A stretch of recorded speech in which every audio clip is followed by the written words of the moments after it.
주식 이야기 반응이 생각보다 뜨겁네요.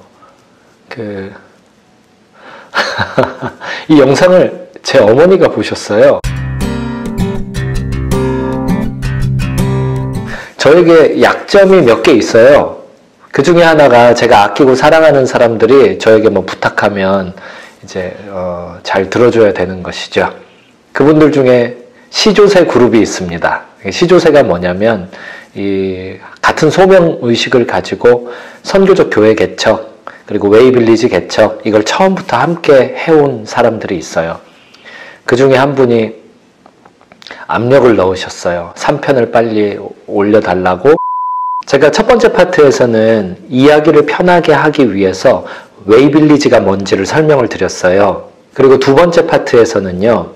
웨이빌리지 하는 사람들이 주식을 어떤 관점으로 보고 있습니다. 요거를 4가지로 요약해서 보여드렸었죠. 이번에는 성경 구절을 가지고 이야기를 할게요. 성경에는 진짜 다 나오거든요. 문제는 성경이 주식을 어떻게 해라 이렇게 얘기하고 있지 않다라는 거예요. 그렇다고 안 나오는 거 아닙니다. 주식과 관련된 성경 구절들 제가 임의로 3구절을 골라왔습니다. 성경에는 진짜 다 나온다고 제가 말씀드렸었잖아요. 돈의 영역, 부의 영역에 있어서도요. 성경에는 하나님이 만들어 놓으신 재정의 원칙들로 가득합니다. 제가 그 중에 주식 투자와 관련돼서 임의로 3구절 골랐는데 이 3구절 각각의 이름을 갖다가 꼭 붙이자면 청지기, 달란트 비유, 솔로몬의 포트폴리오, 그리고 4세대 산업. 자, 하나씩 살펴봅시다. 첫 번째, 달란트 비유요. 당장 오늘 예수님 안 믿고 교회 안 다니시는 많은 분들도 어렸을 때 주일학교 다녀보신 경험이 있으시다면 달란트 시장을 경험해 보신 적이 있을 거예요. 예수님의 천국 비유 중에 한 파트로 등장하는데요. 짧게 설명드리자면 스토리가 이래요. 어떤 주인이 외국으로 떠나면서 종들에게 달란트를 차등적으로 맡겼습니다. 여기서 등장하는 달란트는 순금, 황금 덩어리를 재는 그 당시의 단위였어요. 오늘날로 말하자면 화폐 단위 같은 거예요. 굉장히 큰 금액을 이야기하는 거예요. 3명의 종이 등장합니다. 한 종은 5달란트를 받았어요. 한 종은 2달란트, 또 하나는 1달란트를 받았죠. 처음 2종은 각각 받은 걸 가지고 장사와 사업을 통해서 이윤을 남겼는데 마지막 한 종은 1달란트를 그저 파묻어 두었어요.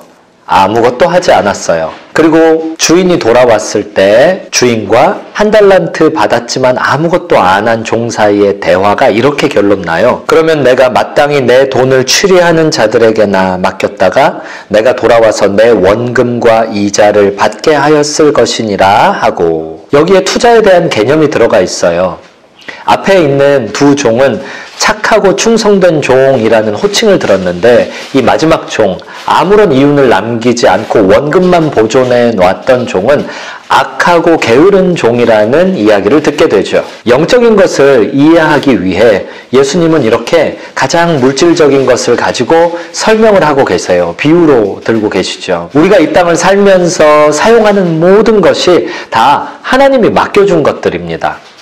이걸 가지고 우리는 청지기의 자세를 가지고 이윤을 남겨야만 해요. 원금은 하나님이 주신 거예요. 우리의 몸을 누가 주셨습니까? 우리의 건강은 누가 주셨고, 우리의 가족 관계는 누가 주셨고, 우리 주변에 일어나는 모든 이거 다 누가 주신 거예요. 이게 달란트 비유에 들어있는 투자자의 관점이에요. 원금을 하나님이 주신 거라면 하나님을 경외하는 한 내가 받은 것이 남과 비교해서 이게 크든 작든 간에 매우 소중한 것이 됩니다. 그렇다면 5달란트가 됐던 2달란트가 됐던 1달란트가 됐던 이 액수의 차이에 관계없이 나는 이걸 가지고 이윤을 남기는 쪽으로 관리해야만 하는 사람이 됩니다. 원금의 상대적 가치의 문제가 아니에요. 원금을 맡기신 분이 누구시냐에 따라 이용하는 태도가 달라지는 것이죠. 대부분의 사람들이 가난합니다. 돈과 시간의 자유를 가지고 사는 사람들은 극소수예요. 여기에 하나의 오해가 존재합니다. 돈이 많으면 하나님을 더 잘 섬길 수 있고, 돈이 적으면 하나님을 상대적으로 덜 섬긴다. 이것이 오해예요. 하나님 앞에서는 많은 원금이나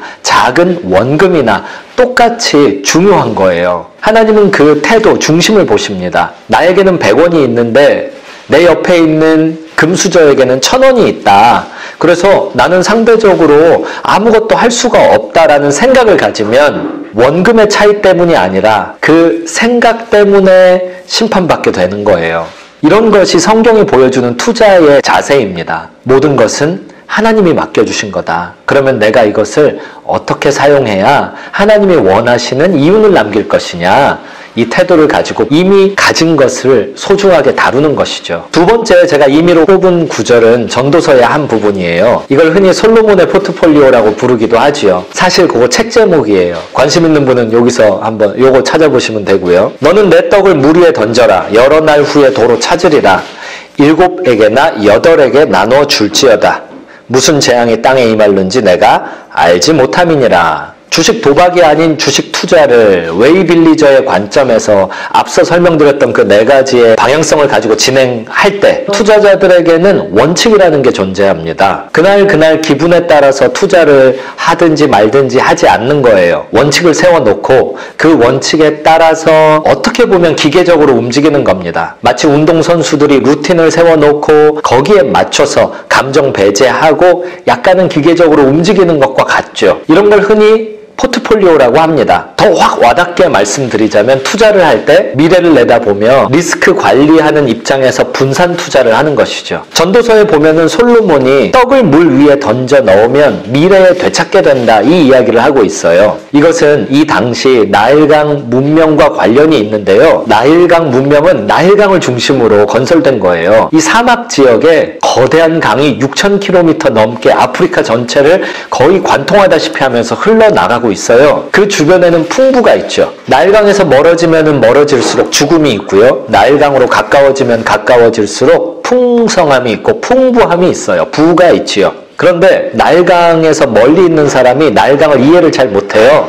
나일강에 가까이 있는 사람은 나일강을 잘 이해해요. 가까이서 쳐다보니까 나일강이 범람하는 시즌이 있고 시기가 있는 겁니다. 나일강에서 멀리 살았던 사람들은 당장 오늘 먹을 것 찾고 있어요. 죽음이 늘 도사리고 있는 사막 지역을 사니까요. 그래서 나일강에서 그 모습을 보면 와 여기 이렇게 먹을 게 많구나 하고 막 흥분하죠. 그런데 어느 날 가보면 나일강이 갑자기 엄청나게 줄어듭니다. 거의 뭐 사막 지역과 상관없이 바닥이 드러나게 돼요. 그러면 나일강을 잘 이해 못하는 사람은 그 사이클에 대해서 멘붕에 빠집니다. 한편 나일강을 이해하는 사람, 옆에서 오랜 경험을 가지고 계속 나일강을 지켜봤던 사람은요, 나일강이 줄어서 바닥이 드러날 때 뭘 생각하냐? 아, 이거 어떤 시즌이 되면 다시 차오를 거야. 그러면 내가 뭘 해야 되냐? 풍부할 때, 나일강이 차올라서 이게 곡식을 많이 내가 거뒀을 때, 잉여 생산품이 있을 때 지금 나의 땅, 나의 나일강 영역에다가 곡식을 던져 넣어두면 돼. 그러면 이거 물속에 잠겨서 없어지는 것처럼 보이지만 이 나일강이 줄어들었을 때 그때 가서 찾으면 바닥에 다 심겨져서 그게 소출이 생길 거야. 그러면 그때 나는 또 따먹으면 돼.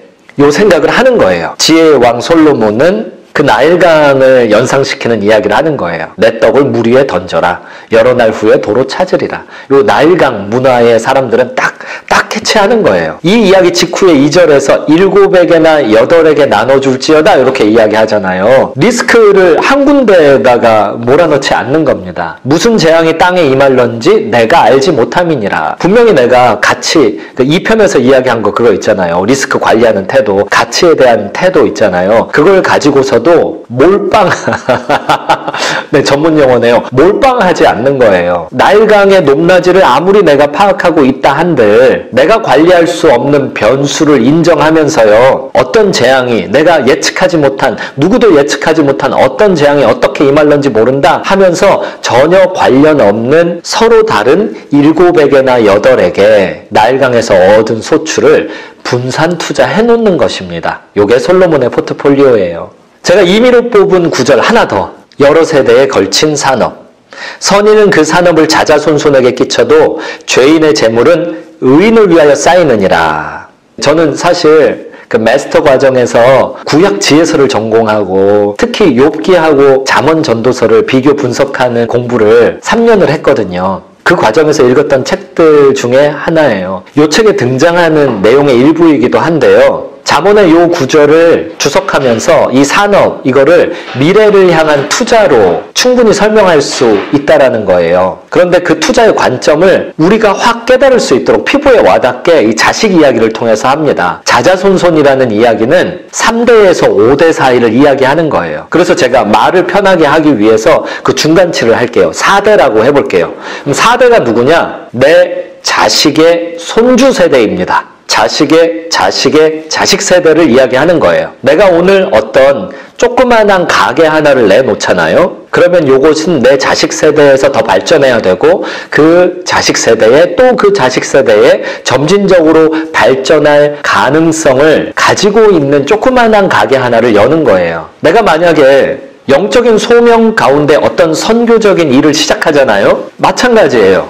그것이 내 밑으로 자식의 손주 세대에 이르기까지 발전할 요 역량, 가능성의 여지를 가진 일을 시작하는 거예요. 이거 단타로 가지 않는 거예요. 멀리 내다보기를 4세대면 100년쯤 되죠? 100년쯤 내다보면서 일을 진행하는 거예요. 내가 어떤 기업 하나를 골랐죠. 그러면 그 기업의 100년 후를 생각하고 투자를 하는 거예요. 인류 역사상 솔로몬보다 더 큰 부자는 아직까지도 탄생하지 않고 있습니다. 그런데 솔로몬의 부의 비결 중에 등장하는 한 지혜의 말씀인 것입니다. 이렇게 이제 주식 이야기를 마무리하려고 합니다.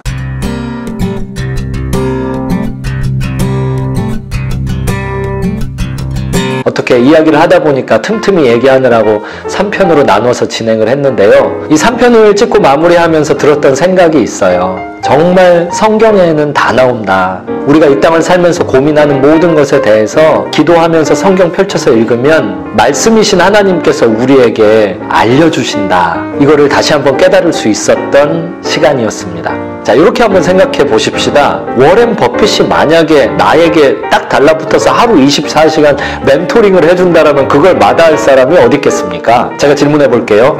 워렌 버핏이 더 지혜롭습니까? 솔로몬이 더 지혜롭습니까? 또 이렇게 질문해 볼게요. 솔로몬이 더 지혜롭습니까? 창조주 하나님이 더 지혜로우십니까?